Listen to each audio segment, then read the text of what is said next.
everyone, and welcome to today's lesson on dysrhythmia emergencies. There are countless dysrhythmias that can be concerning for our patients, but we're going to talk about two very specific ones in this lesson.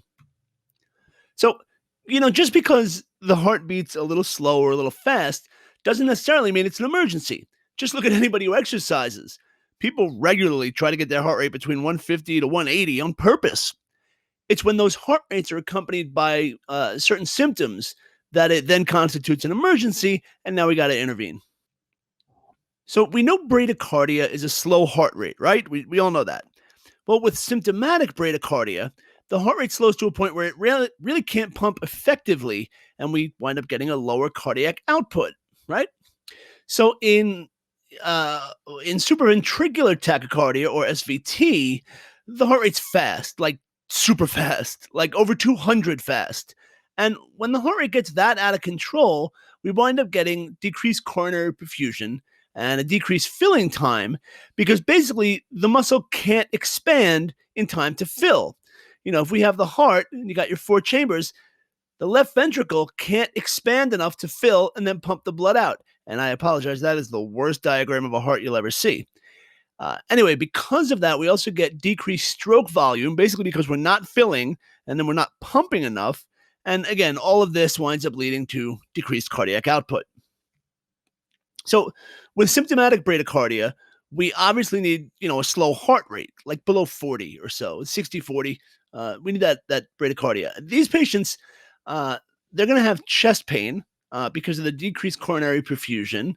They're going to have, they can be short of breath. They can be dizzy. They can have a decreased level of consciousness. And it's all because the oxygen isn't getting pumped effectively to where it needs to be.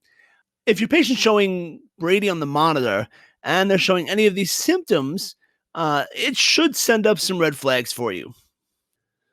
With SVT, we're going to have similar symptoms with a few very specific differences. So along with the chest pain, they're going to have palpitations. That is a big one with SVT. They can actually feel their heart racing. They're going to tell you, I can feel my heart beating.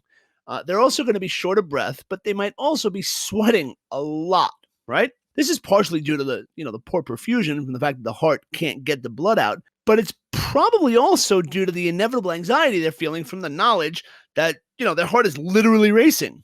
If the anxiety and the poor perfusion continues, don't be surprised if your patients pass out. Basically, the oxygen isn't getting to the brain.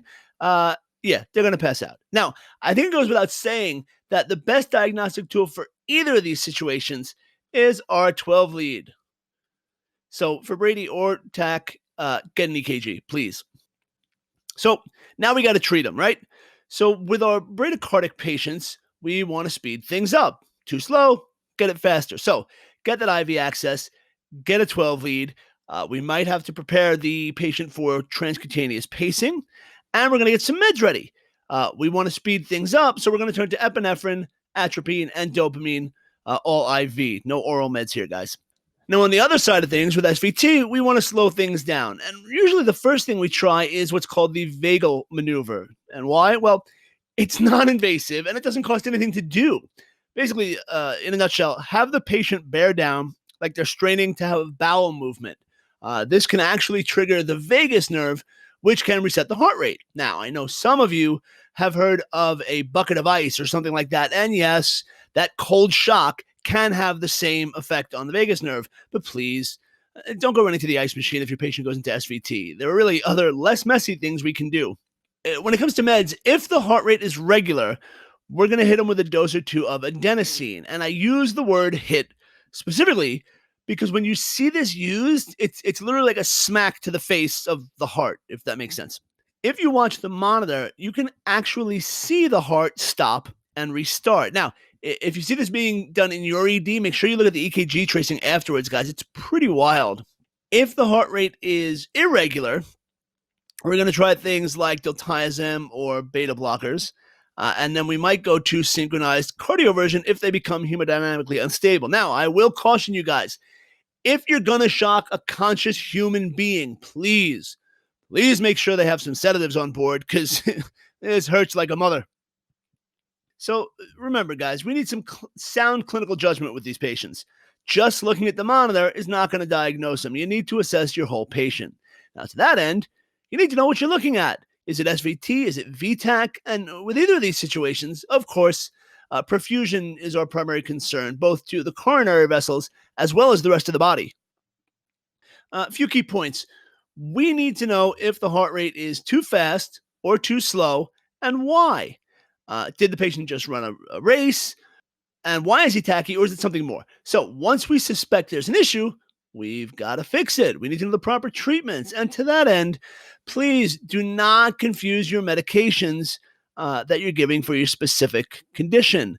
Giving atropine instead of adenosine can be really, really bad. And then once you medicate or cardiovert, you need to monitor these patients. So with the medications, understand that those treatments can wear off in the short time after administering them. And it's really not uncommon to sometimes see a repeat of the arrhythmia before it's really truly corrected. So once again, guys, thank you for joining us for another lesson on emergency nursing. Please check out all the lessons here on nrsng.com. And as always, happy nursing.